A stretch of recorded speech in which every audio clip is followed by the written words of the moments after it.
call to order, please. I want to thank everyone for attending this monthly meeting of the Strabane Township Board of Supervisors. Roll call vote, please. We have 5 supervisors present this evening. We have our township manager, our township solicitor, our township assistant to the manager, township engineer, township police chief, township fire chief. I think we have them all there. I'd like to let everybody know that we had executive sessions on September 20th, September 14th, and also before this meeting this evening. Would you please stand for the Pledge of Allegiance? I pledge allegiance to the flag of the United States of America and to the republic for which it stands, one nation, under God, indivisible, with liberty and justice for all. Thank you.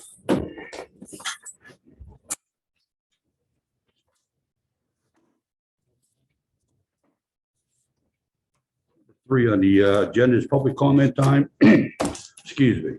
The Township Board of Supervisors allocates a period of time during this item for those individuals who would like the opportunity to address the Board of Supervisors on any matter. Each person addressing the Board of Supervisors is asked to limit their comments to a maximum of 3 minutes. Do we have anybody who'd like to speak this evening in public comment time? Come up, please come up and give your name and address. Sure. Thank you. You're welcome. Hey, everyone, my name is Marcia Deeb. I live at 6 Fox Drive. I wrote up some stuff just in case I run out of time. Thank you for the opportunity to speak. Unfortunately, I had to miss the last supervisors meeting.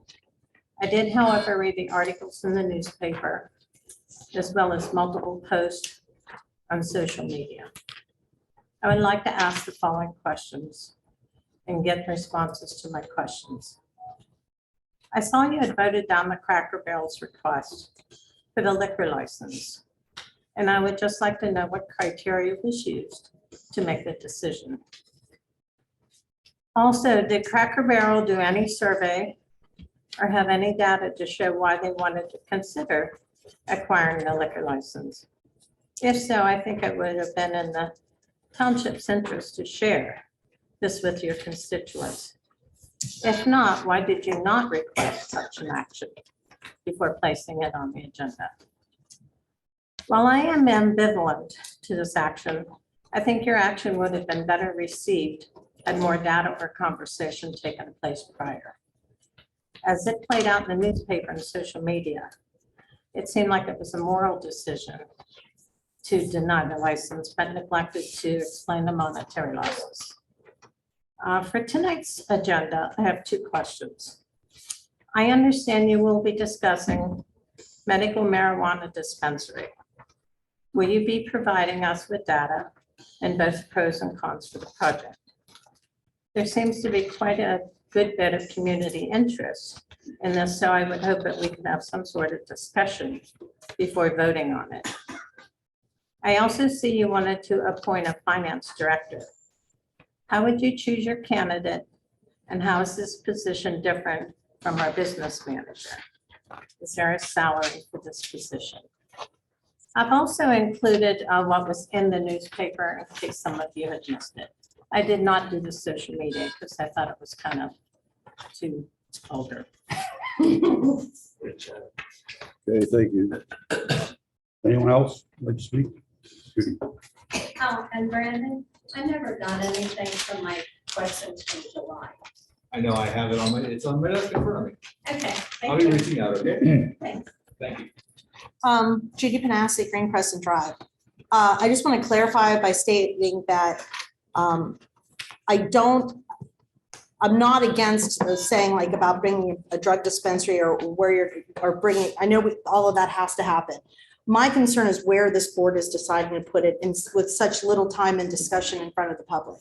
It was the agenda just came out last week. Nobody knew, and the planners just discussed it. It hasn't even been a full month. Like things being pushed through, like to get these companies what they want immediately really concerns me. There used to be much more discussion in this township when something this important was going on.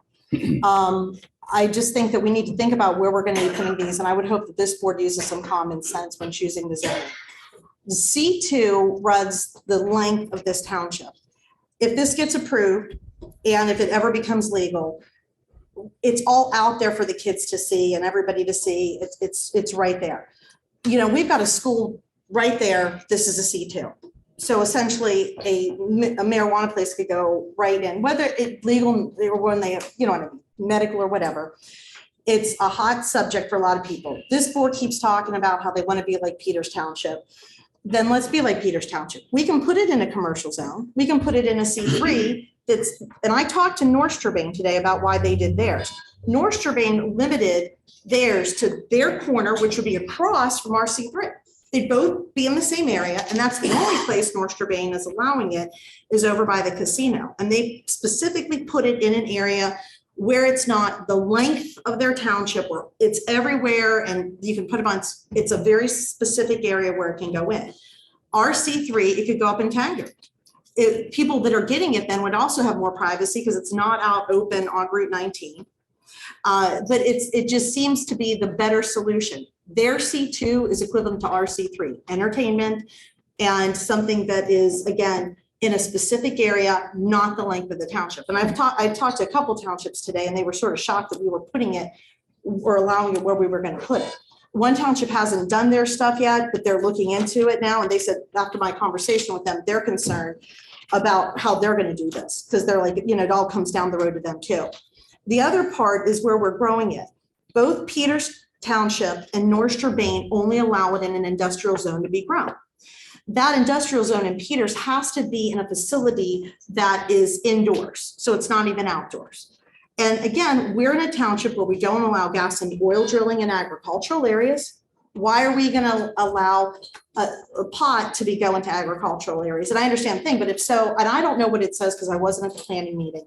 But again, I'm just saying, looking at, you know, we talk about we want to be like Peters. Peters and both North Strabane are limiting it to industrial zones. And again, Peters has the stringent guidelines on it for how they're going to do it indoors and how big the facilities are. But anyway, and I just wanted to bring up then, like I said, you guys didn't want to see booze in a restaurant. Why have pot dispensaries right out in the open for all the kids to see on a daily basis and the potential for ones to even be near the local school? I would hope that this board were to look at that and to take more time than tonight to discuss it so that maybe we can get more public because you know, involvement in this and not just turn around and vote on something tonight. Thank you. Anyone else like to speak this evening? Public comments? Okay, thank you. Okay, let's move on. Number 4, meeting minutes. Need a motion to approve the Board of Supervisors regular meeting minutes dated August 23rd, 2022. So moved. Thank you, Mr. Berman. Thank you, Mr. Murphy. Any further discussion? All those in favor of the motion, please indicate by saying aye. Aye. Opposed? Motion carries 5-0. Number 5, financial business. Approval payroll for the periods August 7th through August 2022, August 21 through September 3, 2022, and September 4 through September 17, 22, and bills for the period August 20 through September 23rd, 2022. Need a motion, please. Motion to approve. Thank you, Mr. Nickett. Thank you, Mr. Murphy. Any further discussion? All those in favor of the motion, please indicate by saying aye. Aye. Opposed? Motion carries 5-0. Announcements and recognition. Mr. Stanek, will you take charge of this one? Sure. We have a couple of amendments to the agenda. Would ask the board to motion to add the following to the agenda for this evening.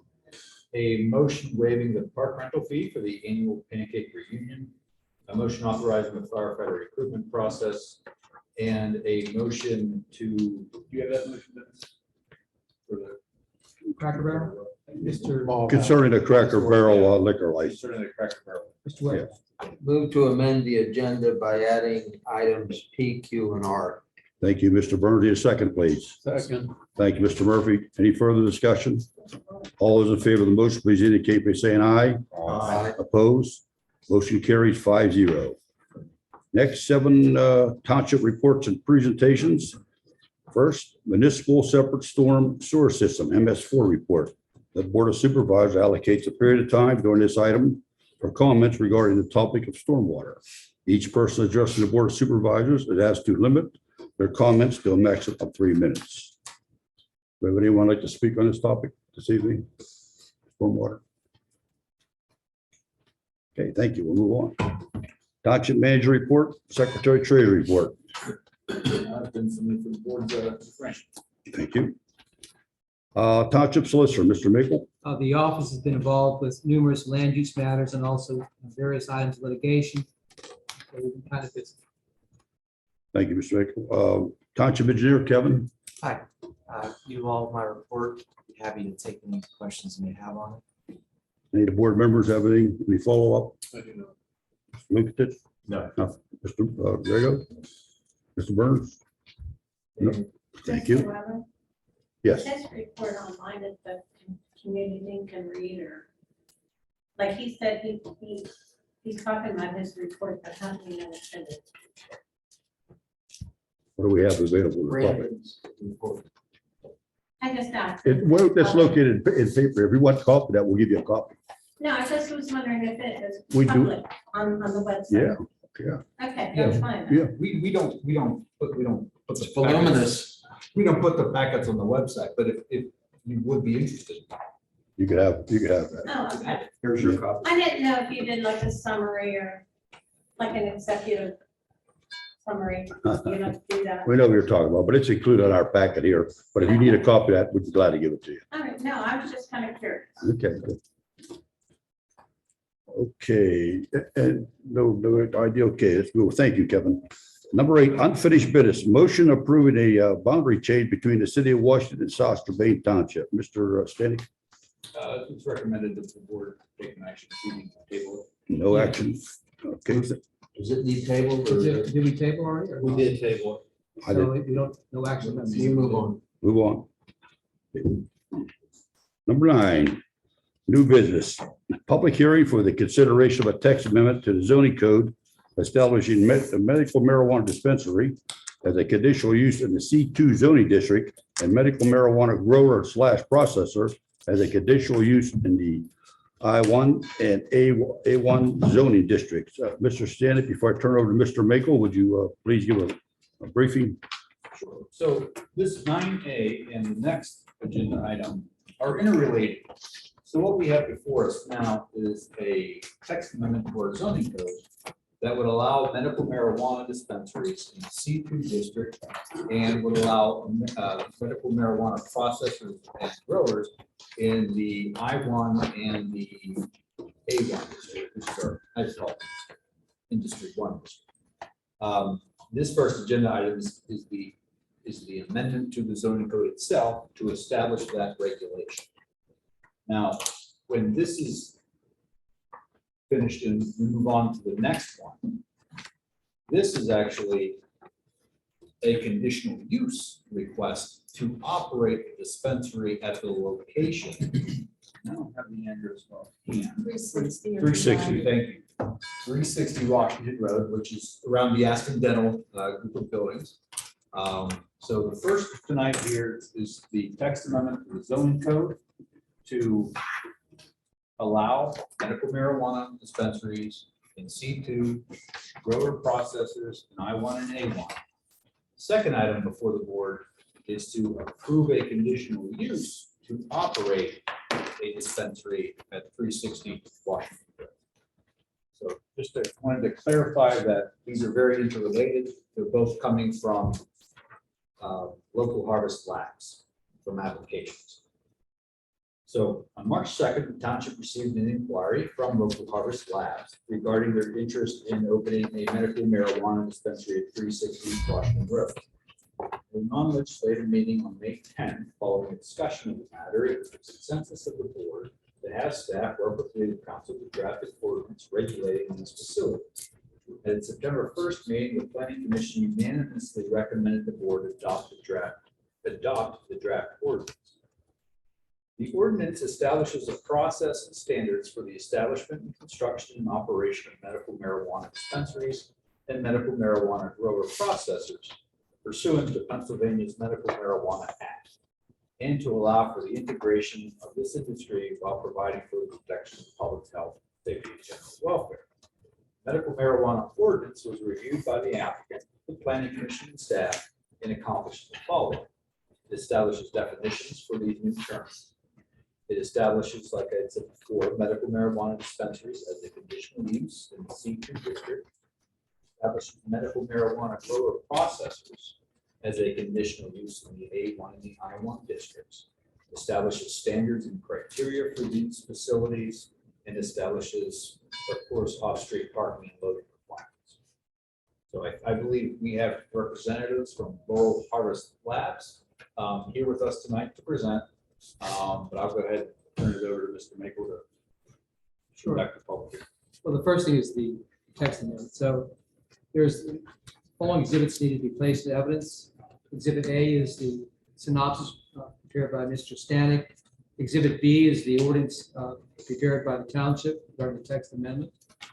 C would be the review and discussion concerning the establishment of land use regarding medicinal cannabis dispensaries and growing processing facilities. Exhibit D is the planning commission memorandum prepared by Mr. Sutter. It's dated August 26, 2022.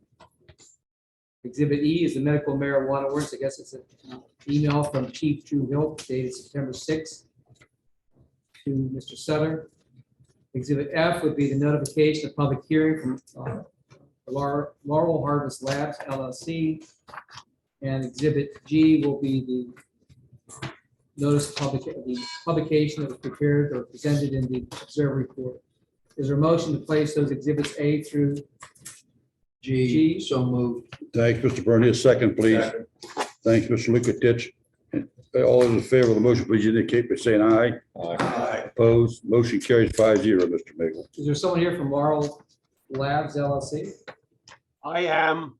There are a number of us here, Mr. Solicitor. My name is Mark Kaplan, and I'm the lawyer for Laurel. I'm the lawyer for the applicant. I'm on too, Mr. Chairman. Christian Ficara from Cresco Labs and Laurel Harvest is our subsidiary. All right, Mr. Kaplan, it's your case. Do you want to put your case on, please? Yes. I have a very brief opening. I'm a Pennsylvania lawyer, and I am a partner in the firm of Kaplan Stewart.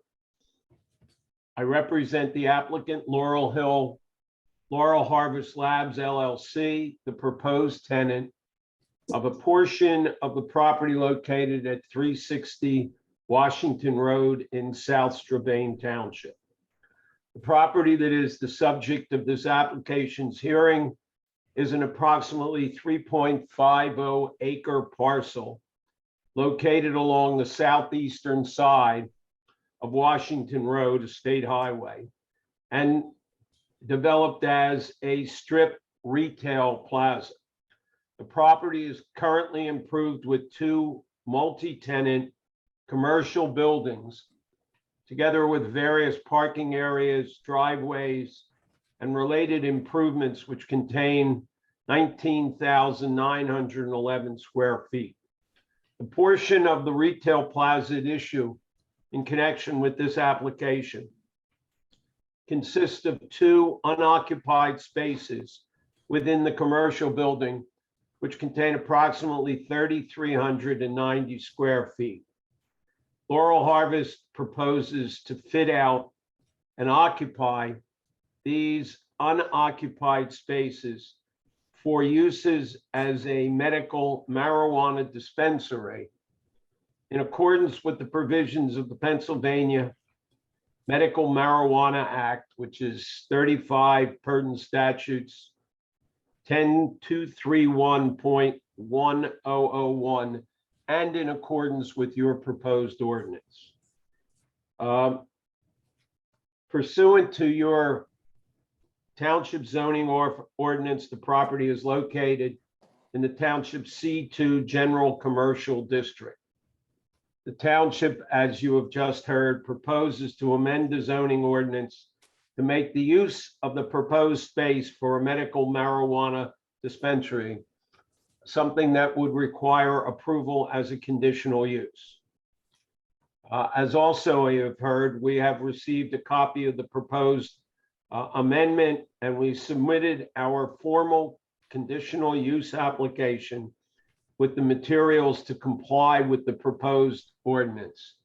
Now, this is a little unusual situation, but the filing of our application prior to the adoption of the ordinance, where the conditional use application will be scheduled for a formal hearing after the adoption of your ordinance has been approved by the Pennsylvania appellate courts. As such, we are here this evening to present evidence on behalf of Laurel Hill Labs and our application for conditional use approval to permit the use of the designated space as a medical marijuana dispensary.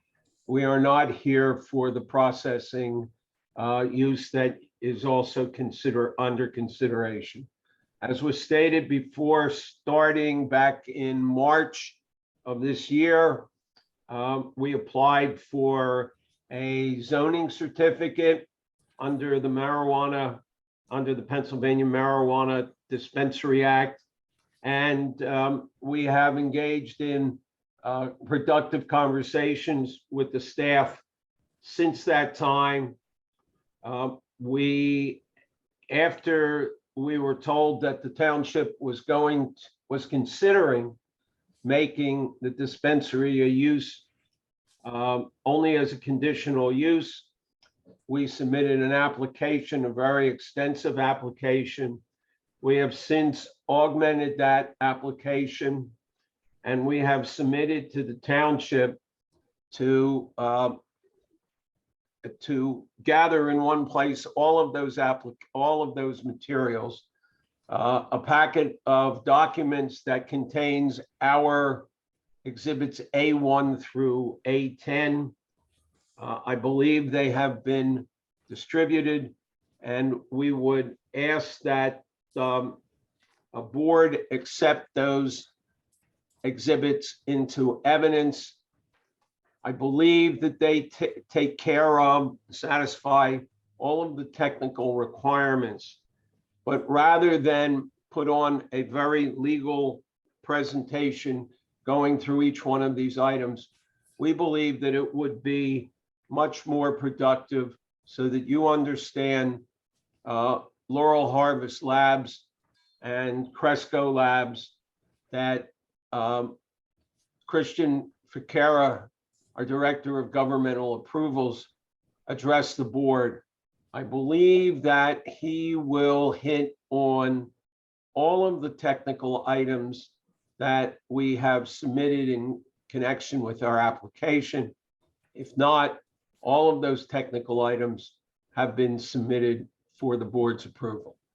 Thank you for the opportunity to make this presentation tonight. So do you have your first witness, sir? Yes, Christian Ficara. Sir, would you please stand and be sworn in by the court stenographer? Of course. Raise your right hand. Go ahead. Okay, state your full name. Christian Ficara. Do you solemnly swear that the testimony you're about to give will be the truth, the whole truth, and nothing but the truth, so help you God? I do. Spell your last name, please. F is in Frank.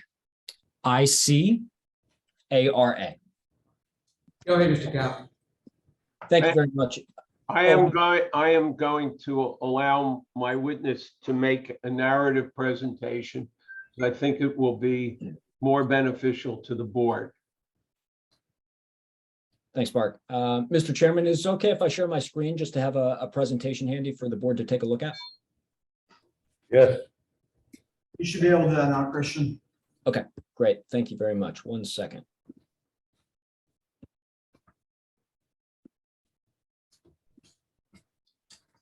All right. Mr. Chairman, can you see that, members of the board?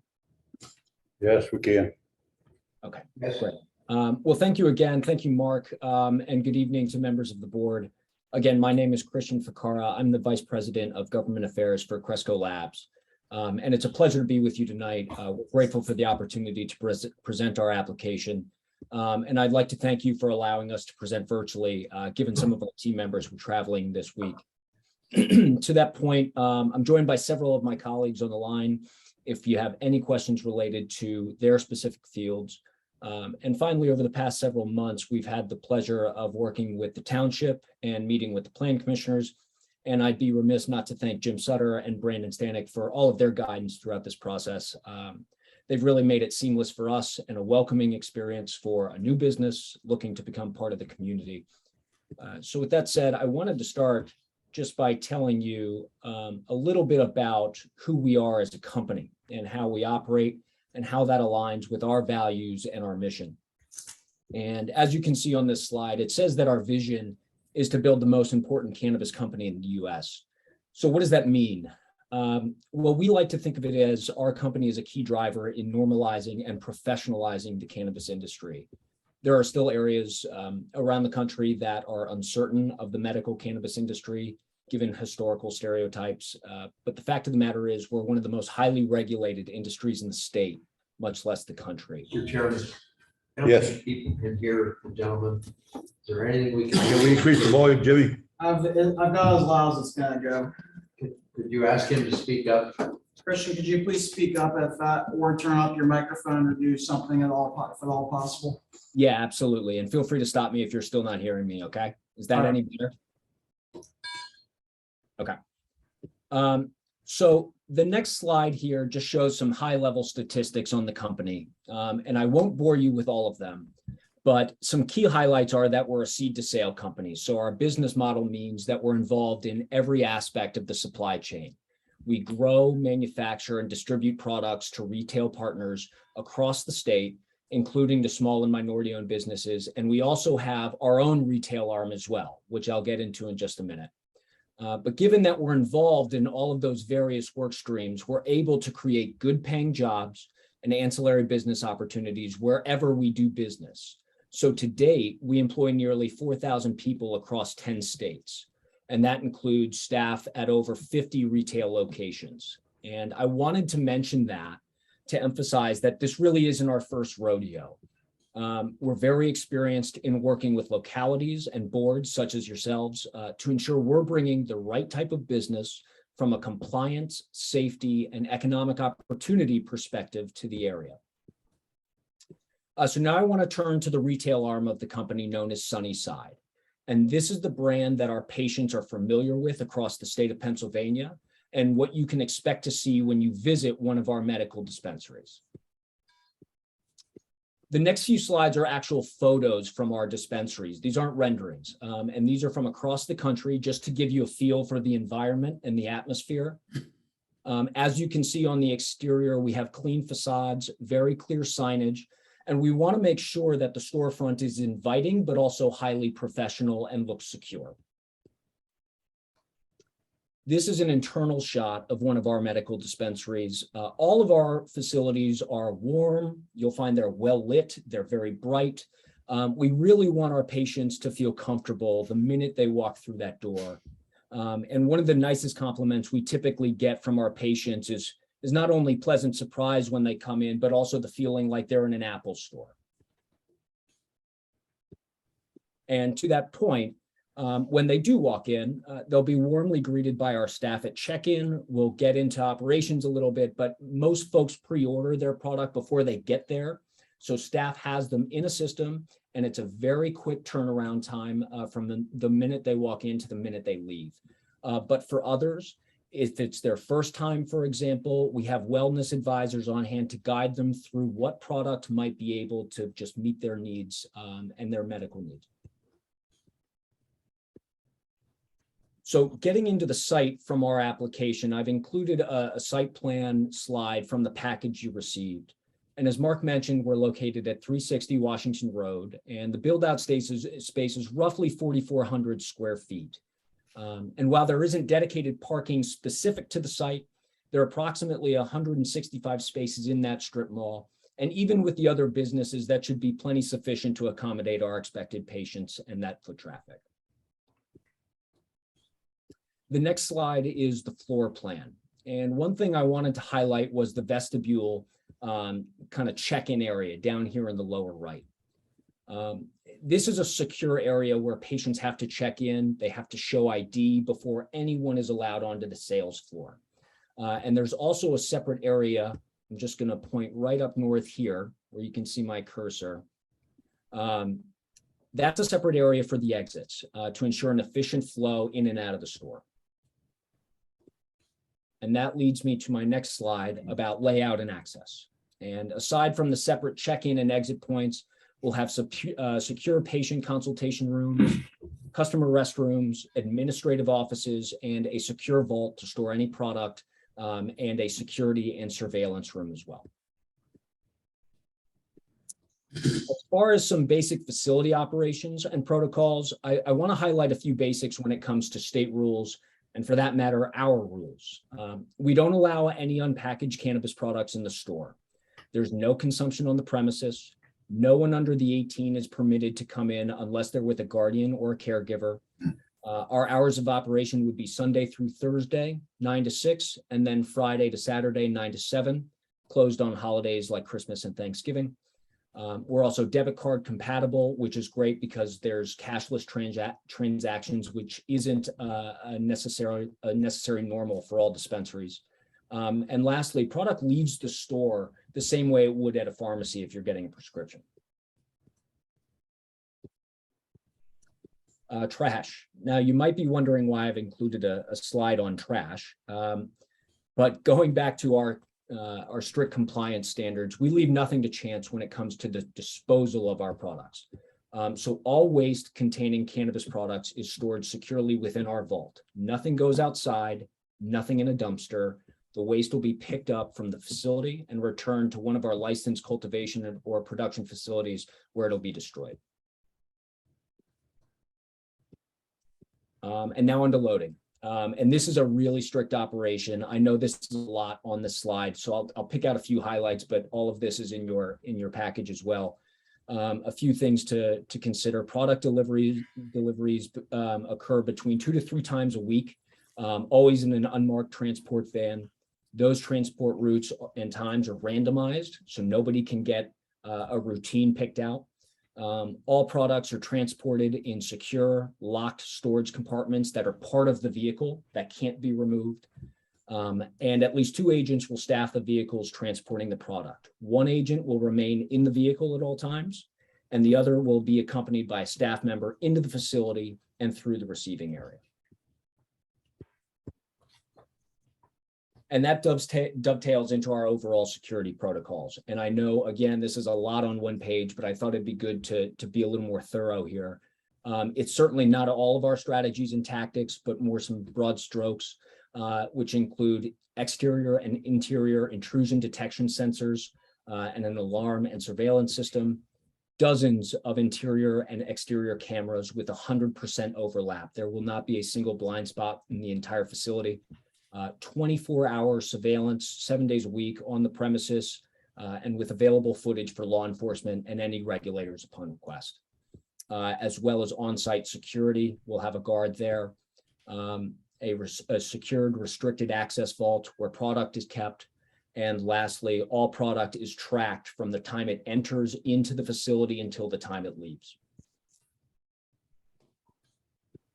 And here's just a security overlay from your packet detailing the check-in area in white, the sales floor or the limited access area in yellow, and then a restricted area in red. It also shows the security camera locations in green that cover that 100% of the sales floor I mentioned. And I'll note that we actually had the pleasure of meeting with Township Police to review our security plans, which they seemed very warm to. Frankly, I think they were a bit surprised as to how much the state requires when it comes to security of medical dispensaries, but they also emphasized that they thought our plan went above and beyond those requirements. So now I'd like to turn it over to Josh Hato from Wooster and Associates, who conducted our traffic and trip generation study. Josh, are you on? Yes, thank you. Do I need to be sworn in? Yes. Please stand, state your name. Joshua Haydo, Haydo, David E. Wooster Associates. Go ahead. Do you solemnly swear that the testimony you're about to give will be the truth, the whole truth, and nothing but the truth, so help you God? I do. Okay. So at this stage in the project, we've just done some preliminary traffic work. As Christian indicated, the shopping center itself has approximately 165 parking spaces. There will be no new access points being added to the site. You continue to get into the shopping center the same way you do today. And so what we're really looking at this point in the process is, you know, compared to another use that might occupy those, you know, those two sections of the shopping center, what's the relative difference in traffic against a typical user or another user that could come in and occupy that space versus the proposed use. And so, you know, generally the threshold for whether or not any additional traffic studies are required are when the peak hour trips during any of the, you know, AM, PM, or Saturday peak hours, if those exceed 100, that's generally when we're looking at maybe doing some additional studies. So Christian, you want to go on to the next table? So just a series of tables here that I'll go through very quickly. This is, you know, the trip generation associated with a typical retail plaza user.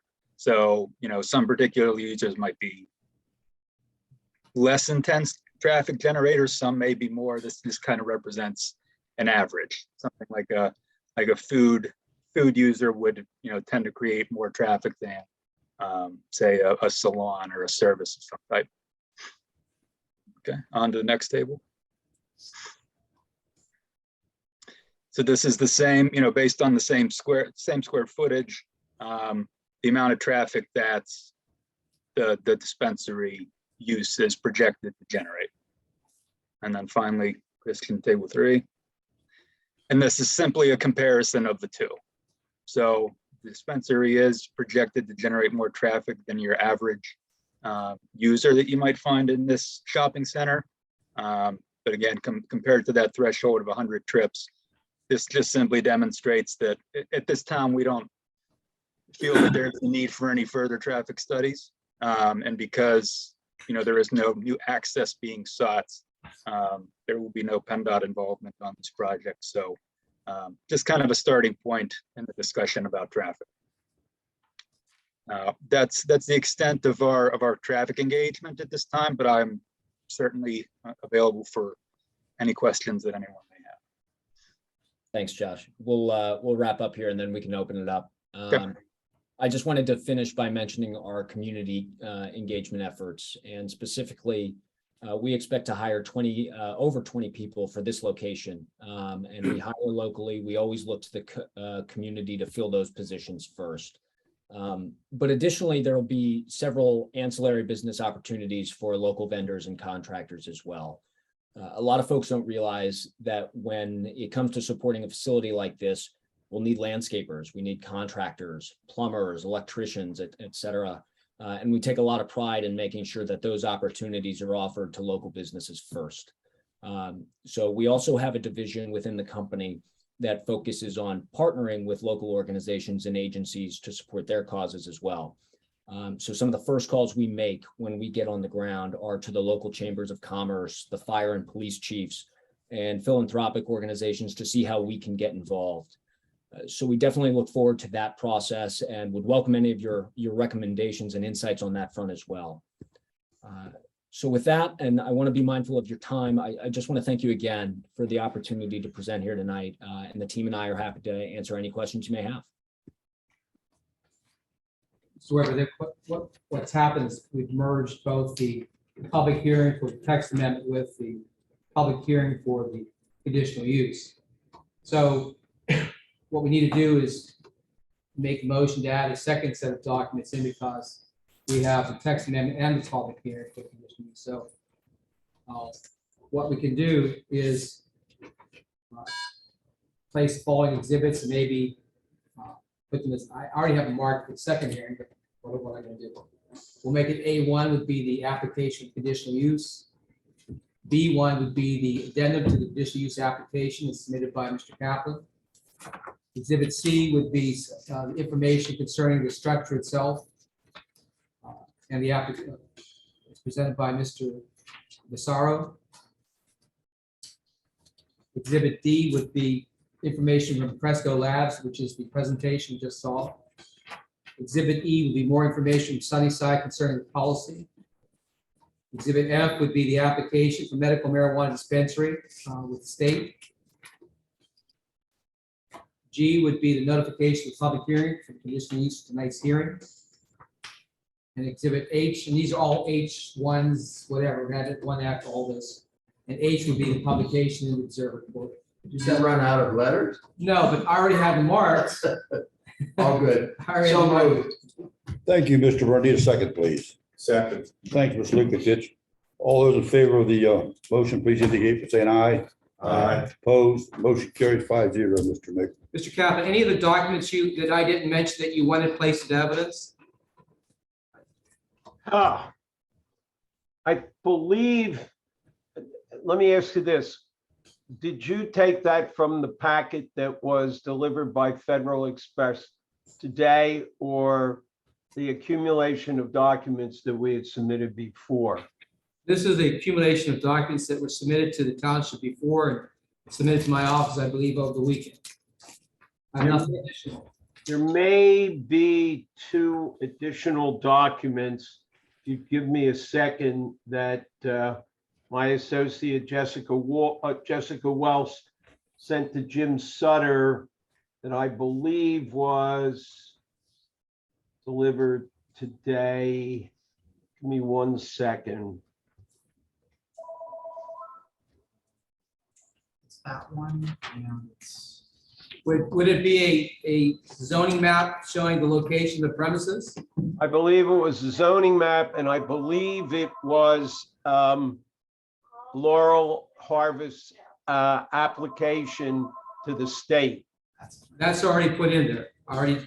Then you've got everything. Thank you. All right, so the only additional document would be the zoning map as prepared by Mann Parsons Gray Architects, correct?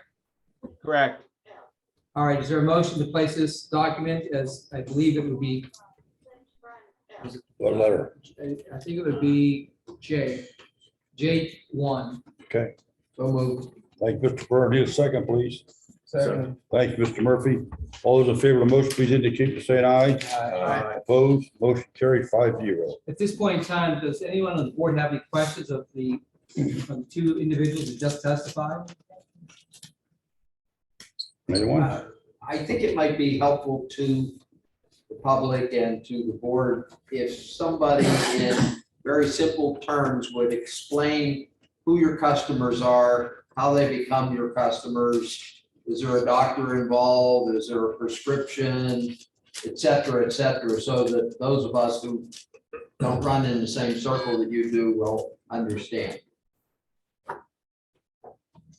Yeah, we'd be happy to. So obviously, these are medical patients registered within the state of Pennsylvania and with the Department of Health. Our head of retail is also on the line. Nicole, are you there? Do you maybe want to give a more intimate view on this, considering you're on the ground? I can, but for some reason I can't get my camera on. Can you guys hear me? We hear you. Okay. So yeah, I can kind of walk you through the process. Every single patient. Wait, who's is this testimony or what? Yes. All right, She's answering my question. okay, but she has to be sworn in. Okay, fine. Could you please stand and raise your right hand and state your full name? My name is Nicole Moll, M-O-L-L. Okay, do you solemnly swear that the testimony you're about to give will be the truth, the whole truth, and nothing but the truth, so help you God? I do. Go ahead, Mr. Burrow.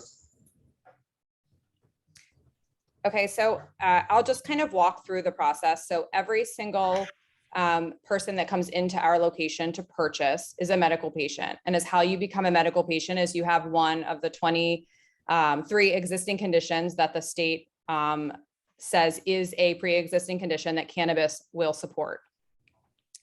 We have certifying doctors that the state names, the Department of Health specifically names them as doctors that can certify that a patient can be a patient in the program. So you go to that doctor with your condition, you see that doctor, and the doctor will walk you through, to see if you would be qualified or this could work for you.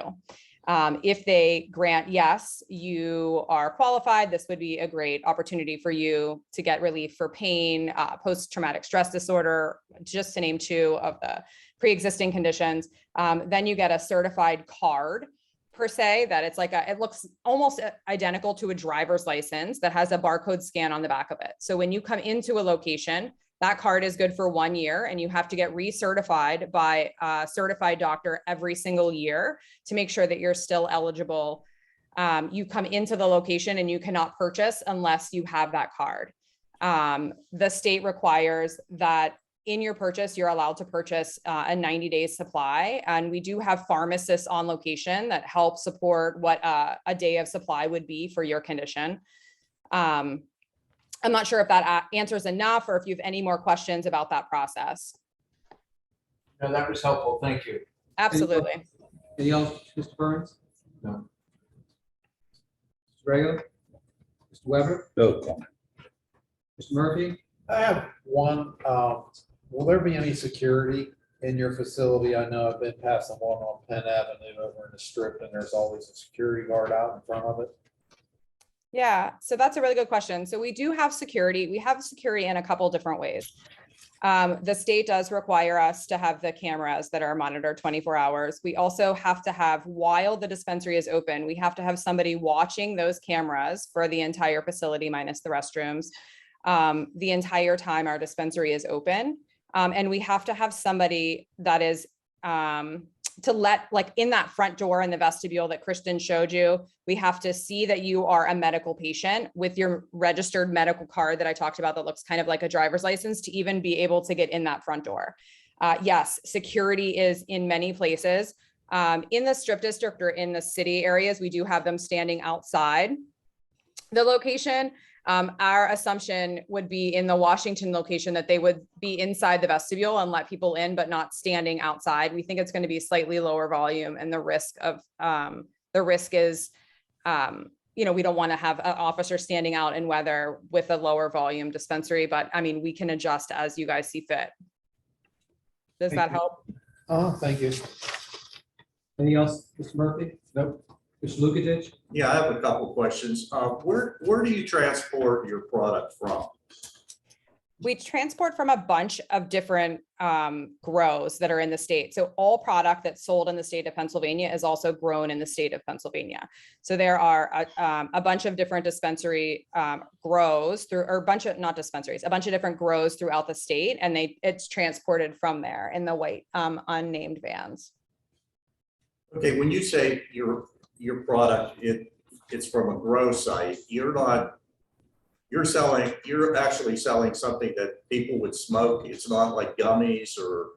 So in the state of Pennsylvania, combustion, so smoking is not an approved form. So it will come in a pill, a capsule form, a tincture form. It comes in flour, but it's vaporized. It comes in like a vaporization form, concentrate, or like an RSO format. So there's a bunch of different formats, but it's more medical based applications than smoking in the medical program. Okay, so, it's classified as a pharmaceutical, and you need doctor approval for that. Yeah. Is that covered under insurance of any kind, or? No, unfortunately, it's not at this time. Okay.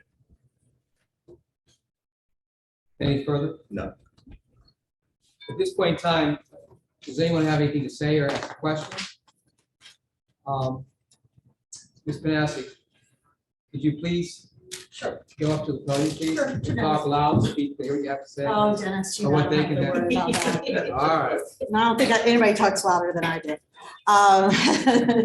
Judy Panassi, Green Crescent Drive, oh, sorry, and I swear to tell the truth, whole truth, and nothing. but Go the ahead, truth. swear in. What's your name? Judy Panassi. Do you solemnly swear that the testimony you're about to give will be the truth, the whole truth, and nothing but the truth, so help you God? Yes, I do. Thank you. Watching this tonight and listening, one, it was very hard to hear, very hard to hear everything they said. Two, it was extremely hard to see what they were showing. And I did have, oh, thanks, Brad. That's what this note. I mean, Being addressed. And I go to a lot of zoning and planning, and I did miss this planning meeting, but I can't make it to everything. I'm a little disappointed that this was not mentioned at the August 10 o'clock in the morning meeting for the quarterly stuff that was going on. Nobody I know can remember this being brought up at that meeting. Because I think more of us would have been aware and watching for this to go to planning if that had been mentioned in August. but it wasn't. Like I said, and it's just, like I said, there were a lot of people I've talked to today that are very upset that this is going on and weren't anticipating it. The agenda just came out, I think on Friday, because that's how I found out. Someone sent it to me and I wasn't planning on coming here. And I saw this and I got real upset. And of course I start researching. I'm concerned that we just discuss all the time at these meetings that we talk to other municipalities around us.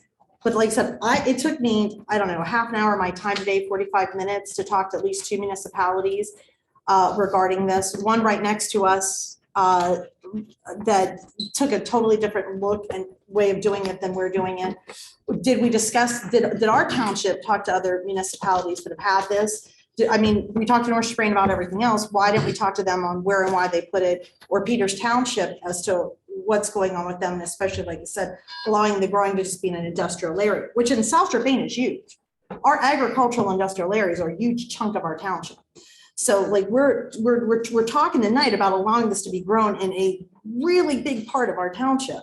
I mean, it could be done in just industrial alone. And again, I will say same for sales with that it could still be done.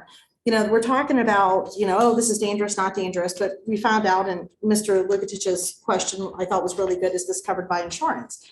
No, so you have to go to a doctor that specializes. I can tell you, I talked to a South Strabane resident that was having issues and said they had to pay all this money to go to a doctor just so he'd give her a prescription, and she didn't even know if it was going to work. But these are not like going to your medical doctor and they're doing it. You're paying a specialized doctor to tell you, and you have to pay a lot of money to get this card. They are talking about, you know, it's so dangerous that the state makes them have guards inside, outside, cameras on 24, like watching the restrooms. They have to, you know, alternate so that it's not a regular practice as to when the trucks are coming. That is not something I feel that sounds safe to be allowing in, again, a C2 zone that runs, because again, this is just one place. The next place that comes, you know, same thing. I didn't know this was being timed, sorry. No, you continue on. Thank you, Bob. You go a little bit. You know, and again, I'm gonna say, this C2 in our township especially is abutting a lot of residential areas. It's abutting where the school's right there. This is the C2. There's the school. This is the C2. You know, the kids, you know, and I respect what you guys said and your concerns with the alcohol, the other thing. And I respect that people have concerns about kids. To me, this is the biggest concern, that the most open area of our township, that kids are going to be passing every day, that we're going to have a medical marijuana dispensary. I don't know if any of you have gone past the one over on Chestnut Street. I do all the time. Sometimes there's lines outside of it. They had to move from one building to another because it got so busy. You know, they're talked about, you know, the numbers looked completely different from what's going on there now. But again, I'm going to go back to, I just don't think that, you know, and there's a dental practice right next to it, a dental practice. Again, kids going in and out of the dental practice, and you've got a place that has security guards inside because something could happen there. So if we want to, like, I'm not saying not to allow this to come, it has to come, but let's put it in an area that's best for the residents, that's safest for the residents, and that would be our C3 zone, which is exactly what North Strabane did, except, like I said, they literally be across the street from one another.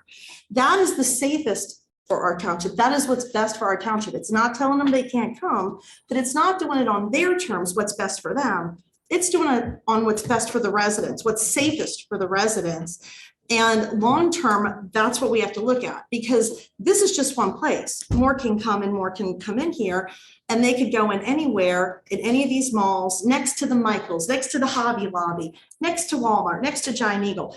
That's just going to hurt our people for retail that then choose not to come here because they don't want to be next to pot dispensaries.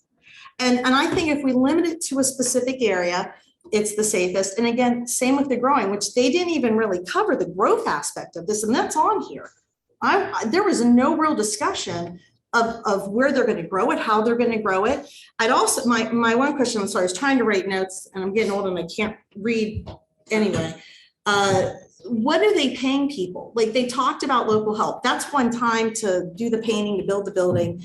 You know, they're going to hire 20 people. What's the pay? Does it include health insurance? Is it a full-time job? Stuff like that. I mean, there's a couple, just like when we had not to bring up Tanger Outlets, but they made a big deal about all the jobs they were going to bring. They didn't use one local place to build it. And it was all retail jobs that were part-time with not a lot of money. So like, I would like some specifics on that.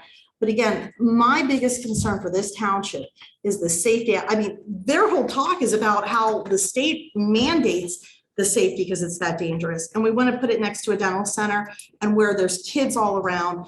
I'm asking you guys to take the time, spend more time on this and really look at, like I said, talk to North Strabane, talk to Peters, and talk to the school district and talk to the parents and see what people want. I'm not getting a lot of people. I didn't get anybody that I've talked to that was for this. And again, not in the way that you want to do it, but they all said they agreed with the C3. They thought that was a great idea.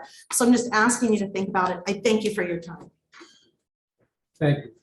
Mr. Chairman, would it be possible to respond to a few of those very valid concerns and comments? Sure, go ahead. Thank you, Judy. I'm sorry, I missed your last name. Is it okay if I refer to you as Judy? Yeah. Okay, thank you so much. You touched on some really important things. So I want to address a couple of them, not only for your purposes, but also for the board as well.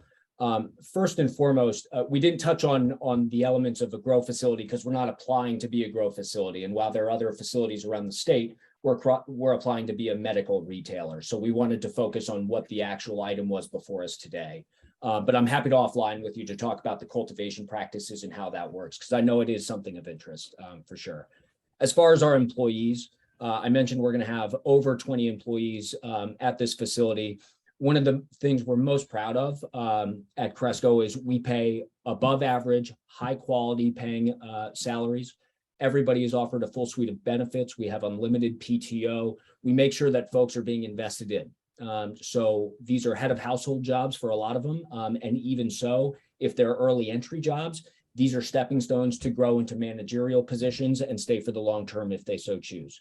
These are not positions that experience a significant amount of turnover at all. We want to make sure they're valued members of the workforce for us. And then certainly when it comes to safety, and I think that was a predominant issue you raised, right?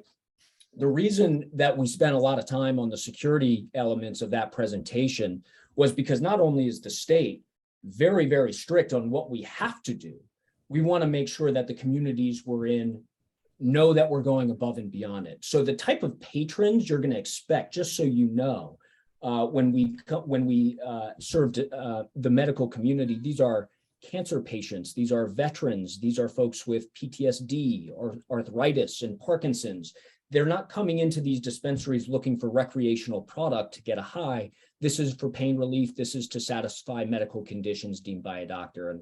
And I know the insurance piece was also a question raised. We're working on that too. And that's something that needs to be addressed at a federal level, just given it's a Schedule I drug, but it is something that a number of advocates, patients, veterans, the medical community is all working towards. So again, a very valid point, but I just wanted to address those issues that came up. Anybody else in the public have any questions or comments to make? I have a question for the police chief. Well, okay. Well, can you go to the podium and be sworn in, please? Ms. Roseanne? One should be. Do you solemnly swear that the testimony you're about to give will be the truth, the whole truth, and nothing but the truth, so help you God? I do. Mr. Police Chief, I'm sorry, I don't remember your name. Are you comfortable with Drew, are you comfortable with the security measures that you're saying for this facility? Yeah, you can reply. Yes, I was asked by the board to review their security plan. They did submit it to me. We had a virtual meeting. Before that, I reviewed the department health security plan that they must follow. It's quite extensive. Basically covers all the things they did here today, which was the 360 camera, electronic security guards. That plan is long, it's extensive, there's a checklist, and the Department of Health will actually have to come and approve that site before their operation. So yeah, I was comfortable with what they submitted and the Department of Health's regulations. Okay, good. And do you see any cons associated with this? Like any negativity cons for the community? I have no experience or opinion or any research that has shown anything like that. Okay, thank you, Joe. Any other questions, comments from anybody in the public?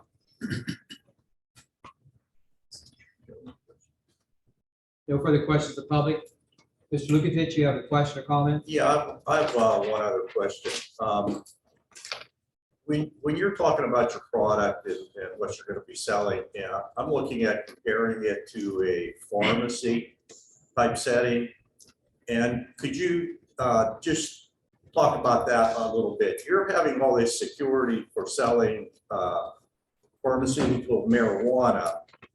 Mortality rate from pharmaceutical marijuana as compared to what is carried in a pharmacy, what type of security a pharmacy has when they have fentanyl, morphine, Percocet, Oxycontin, Vicodins, drugs that can kill people, and what type of security they have as compared to you.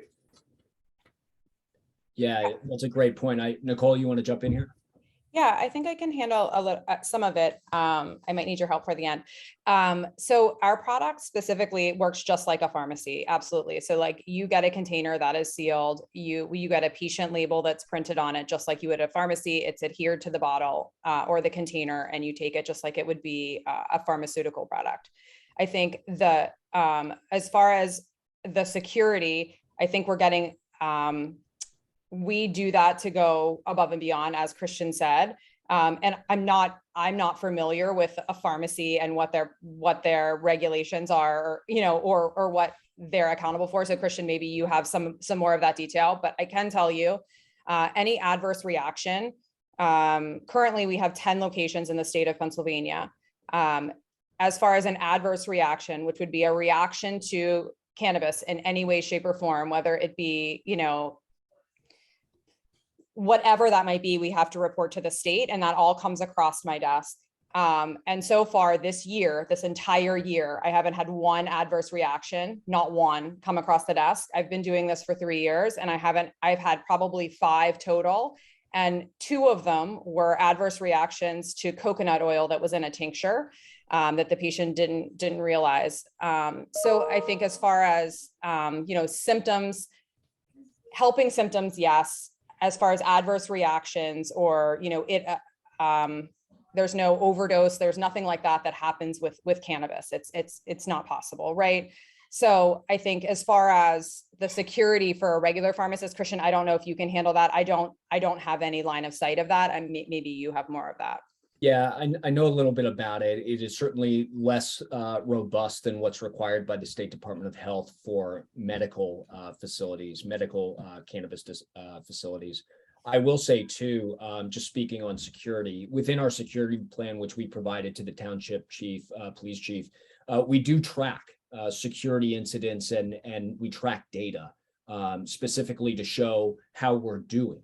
And our facilities throughout the state of Pennsylvania have little to no incidents at all when it comes to safety and security or any kind of physical or verbal altercations. They're incredibly safe. They're incredibly maintained. And those are statistics we track daily, weekly, monthly, annually, and stand ready to work with the police chief and his department to make sure that's consistent there within the township as well. And then you did touch on certain drugs that are available in pharmacies as well. And one thing that we do hear very often from our patients is that they're looking for alternatives sometimes. There are folks who come out of the military, for example, who do not want to take an opioid because they've heard the stories of what happens. And ultimately, they feel more comfortable taking a cannabis product that'll provide them the same, if not better, relief without those risks of getting addicted and committed to it. So like I said, you bring up a really good point about what you can get at a pharmacy. This is a healthier, I wouldn't say a blanket statement healthier, but this is a quality alternative that doesn't have a lot of those addictive properties that people are much more comfortable with, who we speak with. Have you ever had a break-in in any of your facilities? You want me to take that? Yeah, go ahead, Nicole. We have had a break-in one time in our Chestnut downtown Philadelphia location before we were open. We weren't operational, but somebody broke the glass and tried to get in. We have like that front vestibule area that Christian showed you, so they couldn't get past that. But that's the only break-in we've had. We operated the first dispensary ever in the state of Pennsylvania until now, so a little over 4.5 years, and that's the only break-in that we've had, and it was a non-operational dispensary, and that was during the riots in Philadelphia, and we were right downtown. So I want to say no, but I do want to call that one out as it did happen. Thank you. Any further questions from the board? One last time for the public. All right, is there a motion to close the converged public hearing regarding the text amendment and the conditional use? So moved. Thank you, Mr. Bernier. Second, please. Second. Thanks, Mr. Lukatich. Any further discussion by the board? All those in favor say aye. Aye. Opposed? Motion carries 5-0 to close the hearing. Now you have two issues in front of you. The first issue is the text amendment. Right. Motion, I'll read this, gentlemen. A motion to approve a text amendment to the zoning code establishing medical marijuana dispensary as a conditional use in the C2 zoning district and medical marijuana grower processor as a conditional use in the I1 and A1 zoning districts. Need a motion, please. Motion to approve. Thank you, Mr. Lucas. Need a second? Second. Thank you, Mr. Burns. Any further discussion by the board? All those in favor of the motion, please indicate by saying aye. Aye. Opposed? Motion carries 5-0. Next item, please. I need a motion after I've read it, to approve a conditional use application from Floral Harvest Labs LLC DBA Sunnyside to operate a medical marijuana dispensary at 360 Washington Road in the C2 zoning district. Need a motion, please. Motion to approve. Thanks, Mr. Lucas. Need a second. Second. Thank you, Mr. Burns. Any further discussion by the board? All those in favor of the motion, please indicate by saying aye. Aye. Opposed? Motion carries 5-0. Thank you for your presentation. Thank you very much. Appreciate the opportunity. Okay, thank you very much. Thank you. Okay, let's move on, please. Letter C, public hearing for a conditional use application for Pancratus Inc. to operate a juvenile personal care home at 1961 North Main Street and the I1 zoning. Mr. Stanek, would you please brief us on that? Sure. In May of 2021, the township received an application for conditional use approval for Pancratos to operate a juvenile personal care home at 1961 North Main Street, which is owned by KMG Properties in the I1 district. In March of 2021, the zoning hearing board had approved 2 variances for the property relating to lot size for juvenile respite centers. And following this, the applicant then began consideration of the conditional use application with the planning commission. The planning commission had met on several occasions and actually looked at the structure and was their concerns of the structure. This structure has had a previous fire in it. The property owner has not brought it up to code at the moment. So the planning commission had asked them to conduct a structural electrical analysis of the building. The contractor that they had hired had returned with a report. That report communicated that he would not recommend they open any type of facility in that structure. The planning commission had given them 6 months until September of this year. Pancratos has walked away from the process. I am recommending to close this out, that the board deny the conditional use request. So moved. You want to, Go ahead, Mr. Baker. I think maybe the best thing to do is maybe just open the public hearing, put the evidence in, put the exhibits into evidence, ask if there's no one here, ask if anyone here, present it, and then make the appropriate motion. Move to open the hearing. Second, please. Second. Thanks, Mr. Murphy. All in favor of opening the hearing, please indicate by saying aye. Aye. Opposed? Motion carries 5-0. All right. Mr. Baker. Is there a motion to place the evidence of following exhibits? Exhibit A would be the synopsis as presented, prepared by Mr. Stanek. Exhibit B would be the memorandum from the Planning Commission dated August 26, 2022, wherein they recommend denial of the application. Exhibit C is a letter, undated letter from Hayden's General Contracting, talking about the property itself. D would be an email from Brandon Stanek concerning to Tiana concerning the process of the application. Exhibit E is another email from Ryan Lemick to Jim Sutter regarding Pancratos. Exhibit F would be the notice of public hearing dated September 15, 2002 regarding this proceeding. Exhibit G would be the notice of publication as set forth in the Observer Report. There's a motion to that effect to place those exhibits in evidence. I'll make that motion. Thanks, Mr. Lukatich. Need a second, please. Second. Mr. Murphy, thank you. Is there anyone here on behalf of Pancratos concerning the application? Anyone here at all? Let me approve these things first. I'm sorry. That's okay. We got a first and a second. All those in favor of the motion, please indicate by saying aye. Aye. Opposed? Motion carries 5-0, Mr. Maple. Sorry about that. That's all right. Is there anyone here on behalf of the applicant, Pancratos? Did anyone receive any type of notice, Jim, from them saying they weren't going to be here? I haven't heard anything from them. Mr. Stanley? No, sir. All right.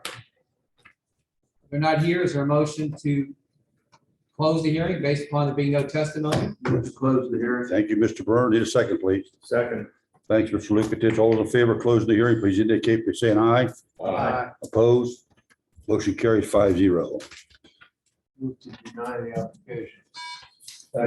Thank you, Mr. Murphy. Thank you, Mr. Burns. All those in favor of denying the application, please indicate by saying aye. Aye. Opposed? Motion carries 5-0 to deny. Okay, letter D, consideration of an application for preliminary and final minor subdivision approval from Bruce R. Kurtz for a consolidation plan, East Point lots 25 and 35 located at 217 Terra Drive. On August 2nd, the township received an application for subdivision approval from Mr. and Mrs. Kurtz. The consolidation plan, East Point lots 25 and 35, located approximately at 217 Terra Drive. The property is two lots. The lot 25 is approximately 0.34 acres in size and has access to Terra Drive.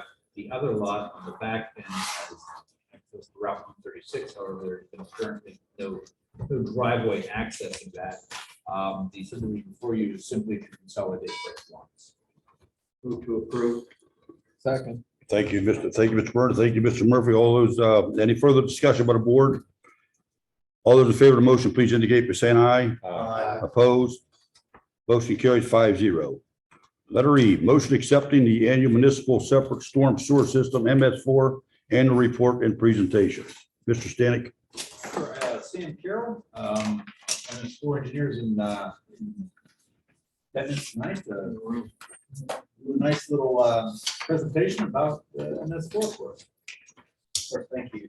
Let's start just by placing these at the door in case anyone has to leave. I brought a couple copies of Thank you. the Washington County Water Alliance map and also a handout. These maps kind of show the watersheds throughout the entire county in relations to all the municipalities. And we just like to offer copies of those to the public as a matter of public education and outreach for the Alliance and also for the MS4 program, and leave a copy here with the municipality as well. It's all right with you guys, because I'm here in the way, I'm not directing you in both directions. So tonight, this is kind of your annual MS4 program. I'm sure some of you have probably been through it before, usually with Sarah Boyce and other in our office. So kind of different spin on things tonight. Some of it may be a lot of same information for some of you, but hopefully get some new information as well. So kind of a roadmap for where we're going to go tonight. I just want to talk about what the MS4 program is, why is it a thing, why we have to do it, what does it require municipalities to do, where is the township right now, and where are our next steps. So first, more important definition, right? MS4, is what you might have heard most often, is municipal separate storm sewer system. Those are your 4 S's. So these aren't combined systems. As you get close to the city, they often have combined sanitary sewer and storm sewer overflows. This is specifically separated. There should only be rain in the township storm sewer system. And so this is kind of a permit for discharging urban stormwater to impaired waterways. So here you can see this is the actual map from DEP of your requirements as a municipality. So all of these red lines are the streams to the municipality that are impaired for one reason or another. And by impaired, that means that they don't meet the DEP's criteria for one reason or another. There might be too much sediment pollution or nutrients from agricultural facilities, many different types of impairments. The blue lines are the unimpaired sections of the stream. Go to the next slide. So kind of why are we here and why is this important? You know, as municipalities develop, especially a municipality like South Strabane, all the things that we know and love about the municipality, the places to eat, the restaurants, the shopping facilities, all those great amenities, create impervious areas. So as we can create these hard surfaces, more stormwater runs off. And usually that's into storm sewer systems, so the inlets you may have on your street or you see in a parking lot. All that stormwater is collected and ultimately it eventually makes its way to a stream. So here are kind of some of the things that the MS4 program tries to deal with. Primarily, we're looking at sediments. Again, some of these don't apply because this is, again, urban stormwater. So we're primarily looking at runoff from different facilities. One of the parts of the plan is the good housekeeping plan. So the township maintains what they call a good housekeeping plan, which means, you know, we're expecting everyone in the community to operate and not pollute the stream, not through the inlets, not dumping oil into the inlets or leaf litter and debris. So we're trying to make sure that we're also doing the same thing at the municipal level, covering our salt piles, not dumping any oil down the drain, anything like that, same kind of things. So here you have it on the good side, you know, we have paved surfaces that contain containment for any types of chemical storage or anything like that. We have functioning sewer systems. Much of municipalities, public sewer systems, and also functioning private storm sewer systems as well. So here's one of my biggest slides of text. We'll go through really quickly. I much prefer pictures. These are the main parts of the MS4 program. And the big one, the ultimate big ticket item, dollar-wise municipality, is the pollutant reduction plan, or the PRP, if you've heard that before. So essentially, one of the main requirements is that we have to go through all kind of math, look at where the storm sewers are, look at the land that flows to those storm sewers, and we come up with a pounds of sediment that are conveyed to streams by the storm sewer system. The municipality is then required to reduce sediment by 10% and phosphorus by 5%. And we'll go into more about how we do that in a little bit.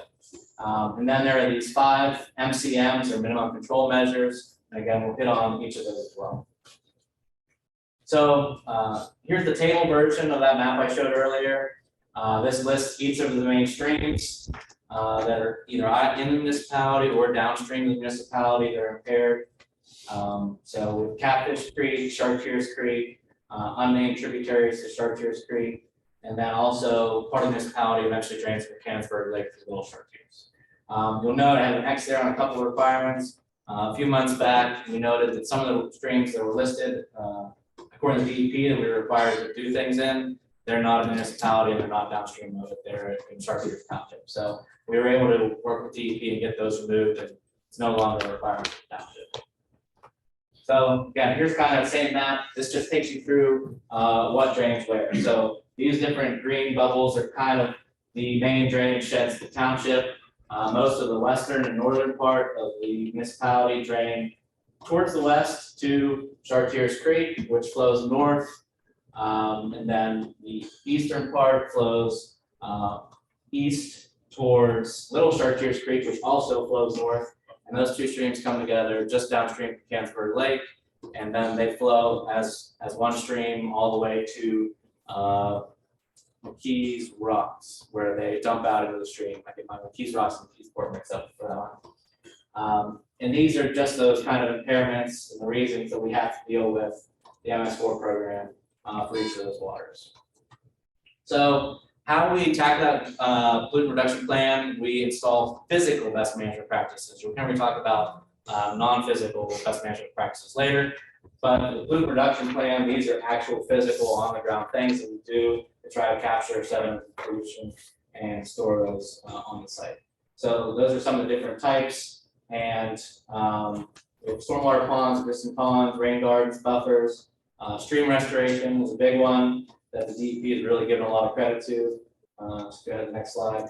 So this is just kind of the details. Won't bore you with this. These are each of those practices. and each one of them have different effectiveness values for removal of phosphorus sediment. So this is kind of the background information that goes into that, but we don't need to get into detail at this time. So,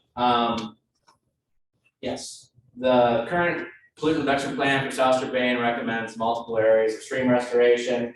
And the goal there is kind of take areas that look more like this: very high, steep, eroding banks, very muddy streams. The stream moves side to side. You can lose property and high flows, and try to turn it into something more like the other side, well vegetated, green. One thing to hint at: a lot of municipalities are wondering, well, can we dredge it? Can we put riprap on the banks? What are we going to do? This is not that kind of stream restoration that we're targeting. They only want green, soft engineered projects. They don't want to see that hard armor. It actually reduces the credit we get. So there's new methods that have been kind of continued to grow and implemented over the past 4 years. You know, we're nearing the end of the current permit cycle. This is a 5-year permit. And so there are different methods that we can use to expand on the work that was done 4 years ago to further reduce the regulatory burden of the municipality, right? This is a program that costs the municipality a lot of money. We have to do all these physical practices. So we want to make sure that we're using all of the regulations that are out there to reduce that number as much as possible and save the township money.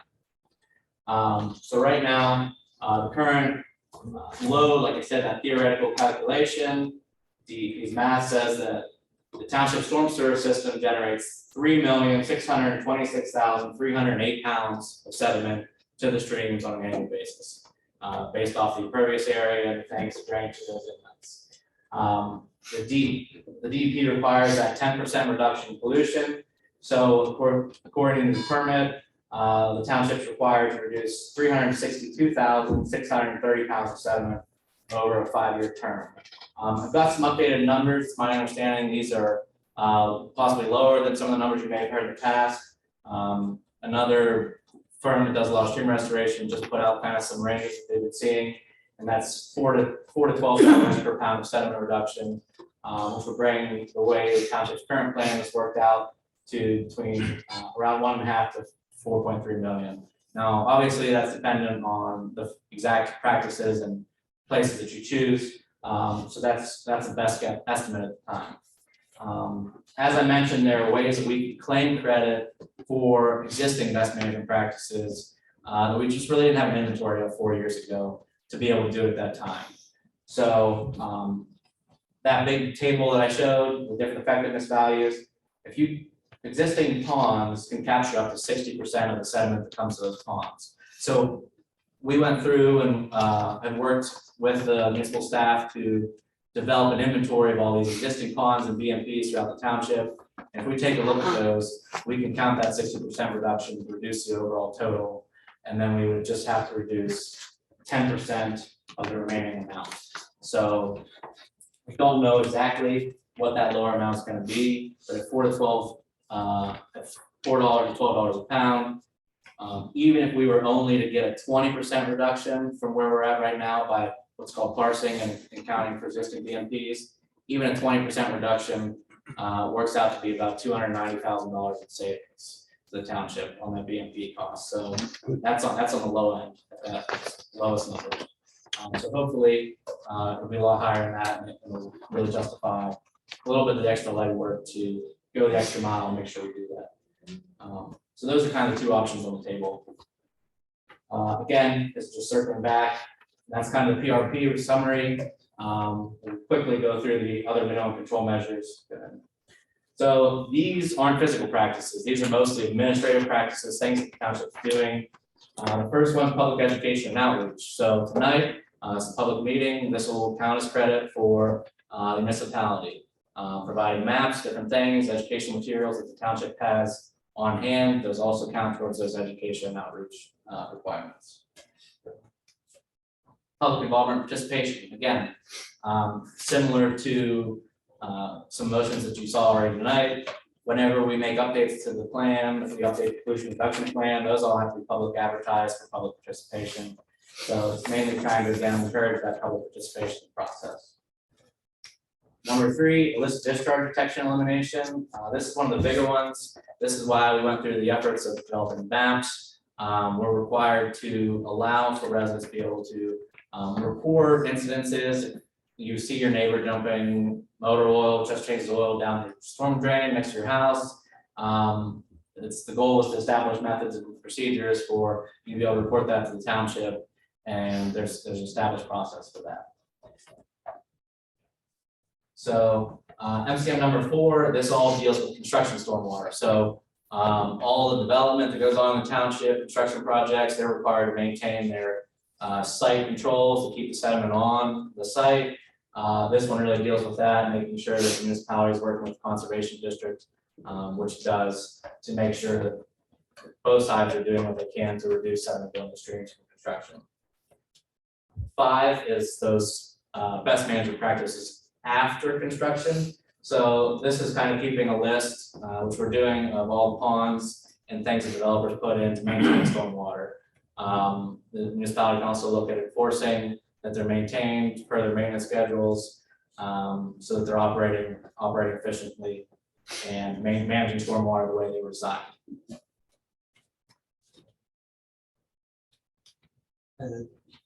Good housekeeping. Oh, sorry.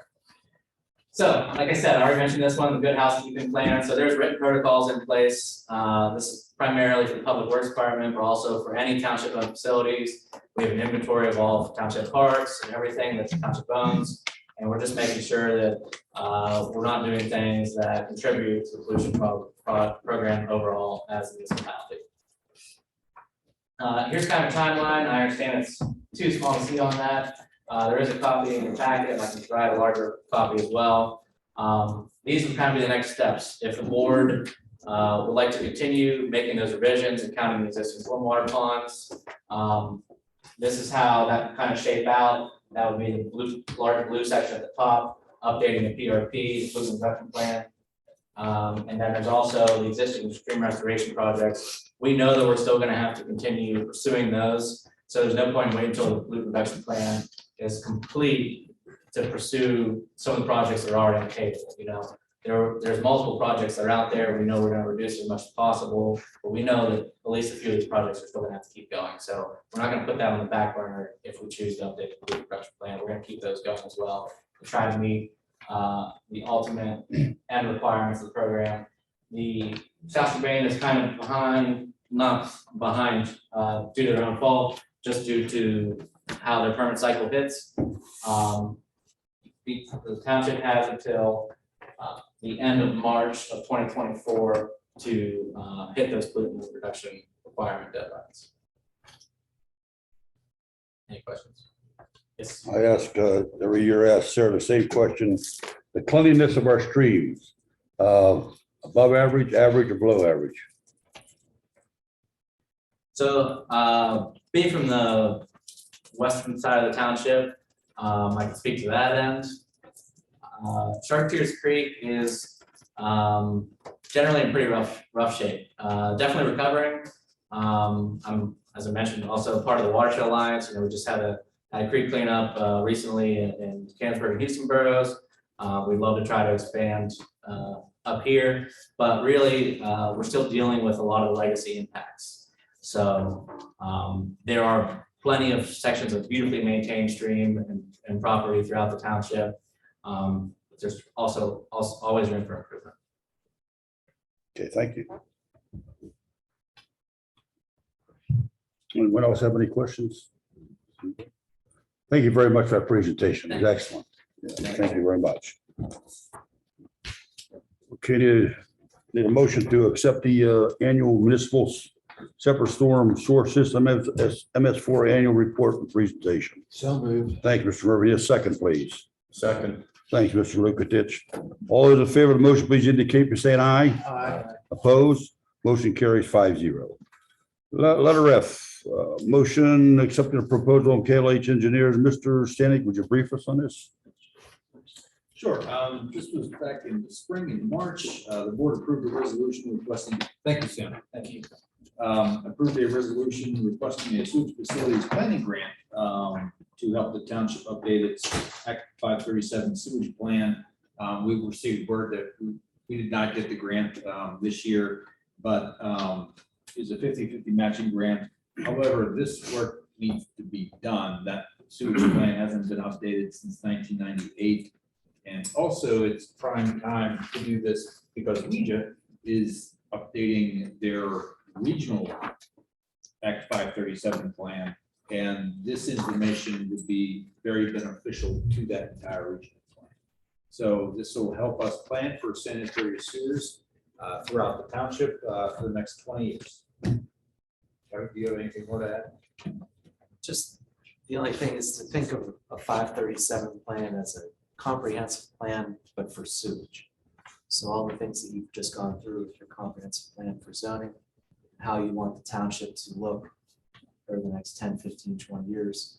Just think of an Act 537 as the same thing. You're evaluating where you view potential development, both the short term, medium term, and forecasting out the long term as well. Move to approve. Thank you. Thank you, Mr. Murphy.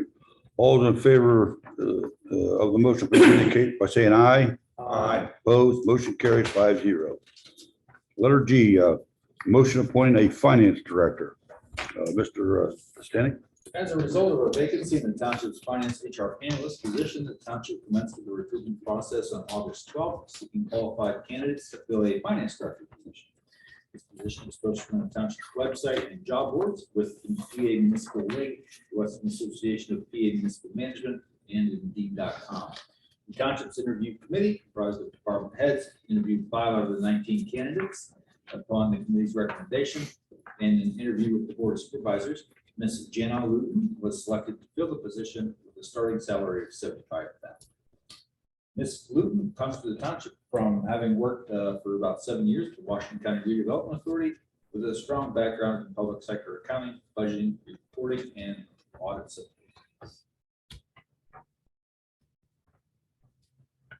Need a motion to approve, I'll please. make that motion. Thank you, Mr. Murphy. Thanks, Mr. Grego. Second. All those in favor of the motion, please indicate by saying aye. Aye. Opposed, motion carries 5-0. Letter H, resolution authorizing the township manager to enter into an agreement with the Pennsylvania Department of Transportation to provide the police department access to the Pennsylvania Crash Information Tool. Mr. Stanek, I'm sure you want to talk to the chief about it too. Nah, I'm going to defer there. Chief, okay. It's free.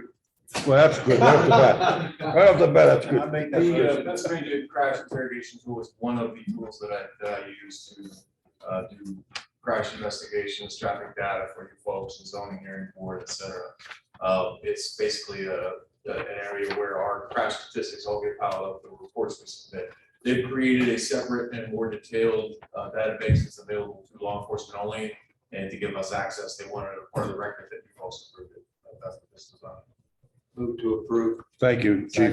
Second. Thank you, Mr. Byrne. Mr. Murphy, all those in favor of the motion, please indicate by saying aye. Aye. Opposed, motion carries 5-0. Letter I. This is no action on this. No, Thank you. we're taking action on this. Yeah, take action.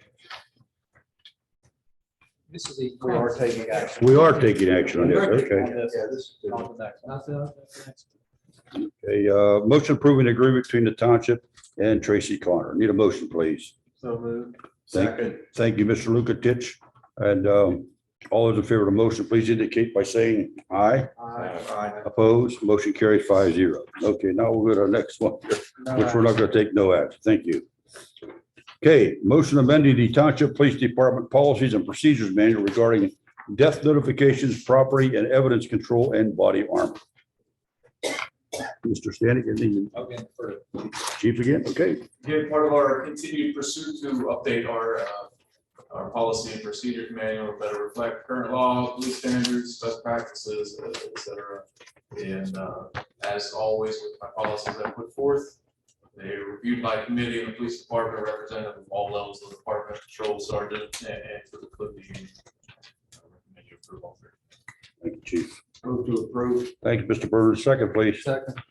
Thank you, Mr. Murphy. Question. Yes, go ahead. Hey, Drew,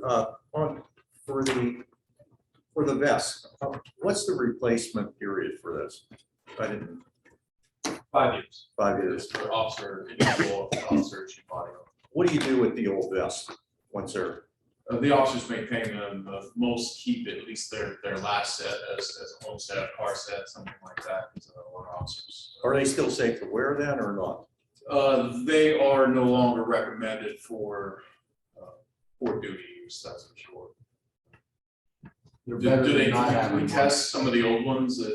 Yes. they- Yeah, I was just wondering about that. If we're taking them offline and they're still using them, do we have any kind of liability issue with that? They're not permitted to use them on duty as a Southern Township police officer, so that's part of what this policy does. They have to wear their current issued armor, and that's the mandatory. Home use when they're watching TV. Okay. Interaction with the wife. Oh, Mr. Burns. You heard something? Need a motion, please. Move to approve. Thank you, Mr. Burns. Second. Thanks, Mr. Murphy. All those in favor of the motion, please indicate by saying aye. Aye. Opposed? Motion carries 5-0. Letter L, motion amending the minutes of the July 26, 2022 Board of Supervisors meeting. You're inserting something, Mr. Stanek? Sure. So at the meeting on July 26th, the board had amended the resolution that approved the final PRD for the Meadows Landing PRD, which granted the developer 1 year to post a performance guarantee, execute the development agreement, and meet some outstanding conditions of approval, more or less DEP approvals, which he is actually receiving the last month. The July 26th meeting minutes did not specify the 1 year extension as such, and to best memorialize the board's decision, it's recommended we amend the July minutes as presented on the attached to memorialize that decision. So moved. Thanks, Mr. Murphy. Second, please. Second. Thanks, Mr. Lukatich. All those in favor of the motion, please indicate by saying aye. Aye. Opposed? Motion carries 5-0. Letter M, motion establishing South Strabane Environmental Steward Award. This is something new, Mr. Stanek, so either you or Mr. Burns would like to speak to it. I'll defer to Mr. Yes, thank you. The Green Team, which I'm proud to be the chair of, discussed this at a recent meeting. It is simply a way of recognizing residents of South Strabane who exemplify good stewardship of the earth. So we open it to the entire residents of the township with an application form. So whether it's your next door neighbor, your employer, somebody you read about in the paper, whatever, everybody in the township would be authorized to submit a nomination form, which would go to the Green Team where it would be evaluated. You know, I don't want somebody to say, well, my next door neighbor cuts his grass at least once a week and we're gonna give him an award for it. I don't think that would get out of the Green Team. But there are people in our township we should be very proud of, and I think we should salute them for their exemplary actions. So that's the idea.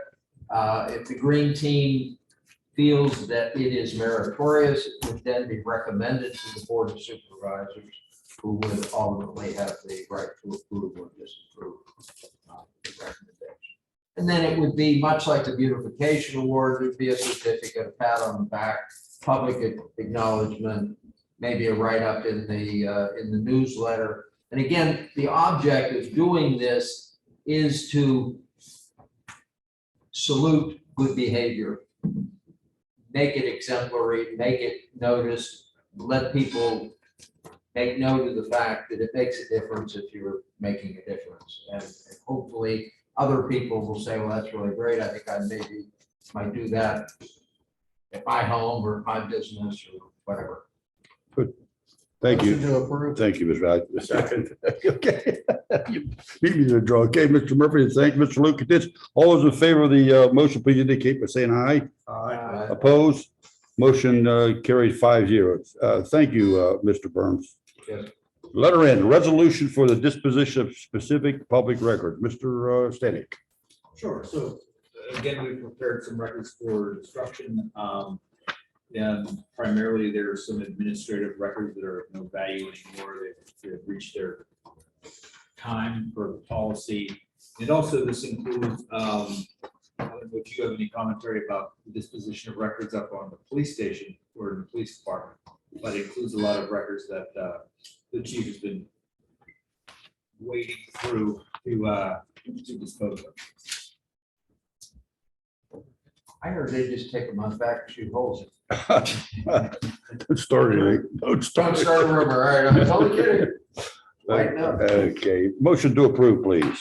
Motion to approve. Thank you, Mr. Murphy. Second, Second. thank Mr. Grego. All those in favor of the motion, please indicate by saying aye. Rick voted aye. He told me. He voted aye, okay. Okay. Go the rest. All those opposed, motion carries 5-0. Let's move on to letter O. Motion accepting a minimum municipal obligation for planned year 2023 for the fire, police, and non-uniform pension plan. You want to give a briefing on that, Mr. Stanek? Sure. So as part of Pennsylvania Act 205, 1984, governs the funding requirements for all municipal pension plans.